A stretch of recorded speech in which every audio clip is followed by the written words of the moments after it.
আসসালামু আলাইকুম। এখন আমি রান্না করব ট্যাংরা মাছ। ট্যাংরা মাছটা হলুদ মরিচ দিয়ে আমি একটু ভেজে নিব। আজকে দুপুরে রান্না ট্যাংরা মাছ। ট্যাংরা মাছটা হলুদ মরিচ দিয়ে ভালো করে আমি কষাই নিব। এদিকে মুগ ডাল রান্না করব, মুগ ডালটা ভেজে নিছি।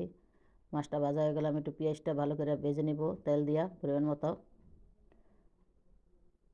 পেঁয়াজ আর টমেটো দিয়ে আজকে ভুনা করব, কারণ এটাতে আজকে সবজি দিব না। ভালো করে একটু লাল হয়ে গেলে আমি এটাতে আদা রসুন পরিমাণ একটু ধনিয়া দিয়ে দিছি। দিয়ে ভালো করে এটা দিয়ে কষাই নিব, কারণ এটা আমার বাটা মরিচ। আমি পানি দিয়ে হলুদের লগে একসাথে মিক্স করে রাখছিলাম দেশি স্বাদ পাওয়ার জন্য। এটা ভালো করে কষাবো।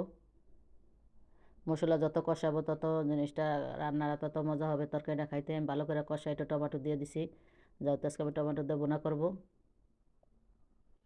একটু পানি ভালো করে কষাই নিয়ে গেলাম, একটু পানি ব্যবহার করব। যেহেতু মাছটা ভাজা, বেশি করে পানি দিব না, কারণ অল্প পানি দিয়ে তারপরে আমি মাছটা ঢেকে দিব। দিয়ে দিলাম একটু জিরা। মাছটা আমি 2 দিন ধরে বাইরে ভিজে নামায় রাখছিলাম, খাওয়ার সময় রান্না করার সময় পাই না কালকে। শীতের দিন তো বাইরে ছিল, কিন্তু 2 দিন মশলা মাখা। আজকে ভেজে তারপর রান্না করলাম। ভালো করে মাছটা বিছাই দিব টমেটোর উপর দিয়া।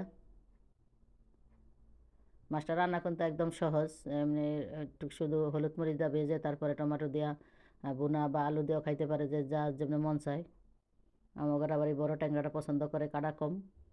মাঝখানে শুধু একটা কাটা, এটা বাচ্চারাও খাইতে পারে। আমার ছোটো মেয়ে পছন্দ করে। এই যে আমার তরকারি কিন্তু হয়ে যেতেছে, আমি একটু মাত্র ধনিয়া পাতা দিয়ে নামাই নিব। একদম সহজ, যাও তো কাটাকুটা বিদেশে তো একদম রেডি আসে, খালি একটু ভালো করে ধুয়ে নিলেই হয়। ওরা দেশের থেকে প্রসেসিং করে কোটে তারপরেই পাঠায়। এই বড় বড় মাছগুলো মনে হয় চাষের, যদিও বাহিরে আসে। দেশে বাংলাদেশে হচ্ছে বর্তমানে চাষের মাছ ছাড়ার কোনো কিছু নাই। এই যে আমার মাছ কিন্তু হয়ে গেছে। এই যে বোনা। এতক্ষণ সাথে থাকার জন্য সবাইকে ধন্যবাদ। কেমন হয়েছে কমেন্ট করে জানাবেন। আজকের মতো বিদায়, আল্লাহ হাফেজ।